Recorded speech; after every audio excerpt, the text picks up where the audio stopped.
அவர் மணவாளன், சபை மணவாட்டி. இங்க இழுத்திட்டு இருக்க வரைக்கும் மணவாளன் வர மாட்டாரு. புரியுதான்னு சொல்றேன்.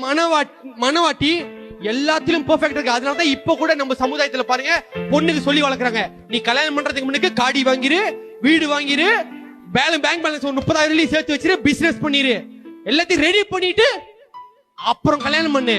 ஏன்னா அப்பதான் உன்னைய வீட்டுக்கு போறவன் மதிப்பான். அங்க மட்டும் உனக்கே சொல்ல தெரியுது, பொண்ணுக்கு மட்டும் சொல்ல தெரியுது, மாப்பிள்ளைக்கு சொல்ல தெரியுது. இப்ப நான் சொல்றேன், நான் அபிஷேகம் பண்ணப்பட்டவன், நான் தைரியமா சொல்லுவேன், இந்த சபை என்கிற மணவாட்டி ஆயத்தமா இல்லாத வரைக்கும் எல்லா விஷயத்திலையும் வியாதி இல்லாம, மரணம் இல்லாம, தோல்வி இல்லாம, துன்பம் இல்லாம, துக்கம் இல்லாம, கண்ணீர் இல்லாம பெர்ஃபெக்ட்டா நிக்கும் பொழுதுதான் மணவாளன் வருவாரு. ஏன்னா மணவாளன் வந்த பிறகு பார்ப்பாரு, அப்பா பெர்ஃபெக்ட்டா இருக்குடா, இதற்காக தான் ரத்தம் சிந்தினேன்,